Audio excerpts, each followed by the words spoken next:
Hi everyone, my name is Alistair Banks and I am the owner or co-founder of a digital marketing agency in the UK, in Exeter, called Optic Solutions, which I started 23 years ago when I was a mere baby, straight out of university, computer science graduate. Around the time of the dot-com bubble, the internet was just taking off, and I spent the first probably year or two of my career telling people that the internet wasn't going to be a fad.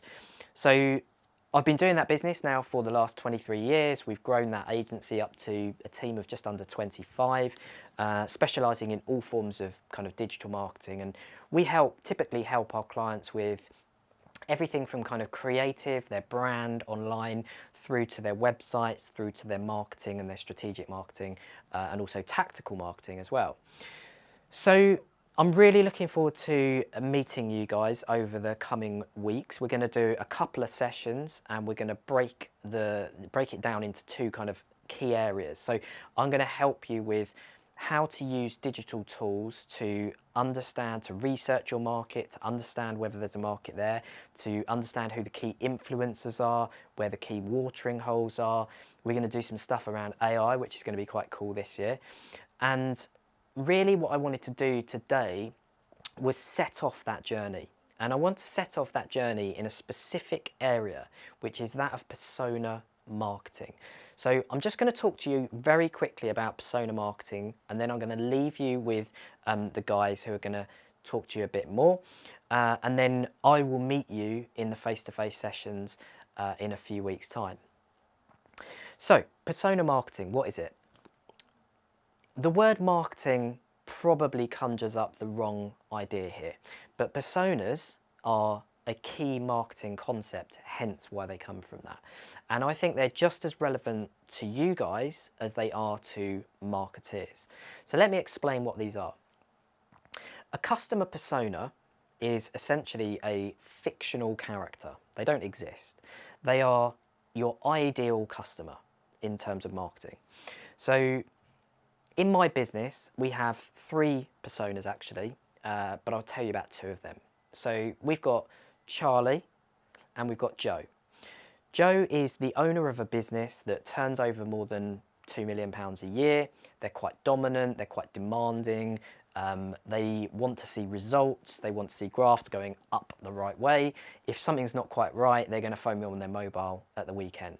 When it comes to social media and where they hang out online, they're actually not too digital.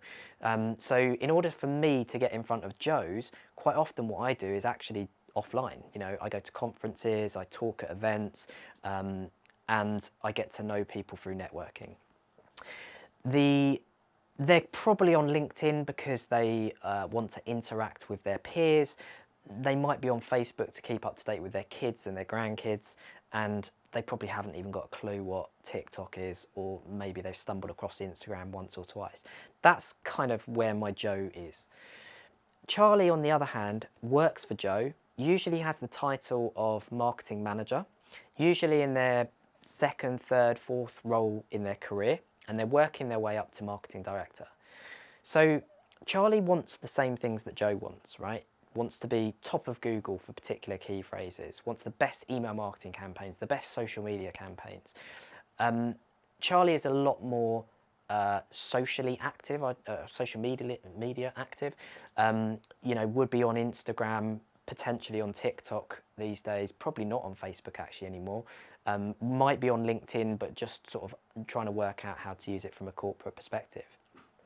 So why are these important? These are important because if you walked into my business today and talked to any of those 25 people I mentioned before, they would all be able to recount exactly what I've just said and tell you about those people. So what I want to get across to you is just the importance of this. So in the instance of in marketing, when we think about marketing, everything that we do in optics is created with Joe or Charlie in mind. So if every blog article we create, every video we do, we're always thinking, is this going to resonate with Joe? Is it going to resonate with Charlie? And if it isn't, maybe we shouldn't do it. So let's bring that back now to you guys. I believe strongly that personas are just as important when it comes to market research, looking at what's out there in terms of investors, potential customers, all of these different people that you are starting to consider now in your journey will be potentially fall into personas. And if you can narrow it down to individual personas in each of those sections, it will mean that you're not wasting your time trying to find everybody and anybody when you start this process. So for me, personas isn't just a marketing term, it's something that's just as important when it comes to what you guys are about to start doing or potentially are doing already. So that's persona marketing. I'm going to leave you with the guys now. Worth having a bit of a think about that. If you want to create a persona, by the way, you can go to a website called makemypersona.com. It's written or created by a website called hubspot.com. And it's a really good tool that will take you through the questions that you need to ask yourself in order to create a persona. So hopefully that will be something that you can look into before we next meet face to face. So I'll leave you with them, and I'll look forward to meeting you in the next few weeks.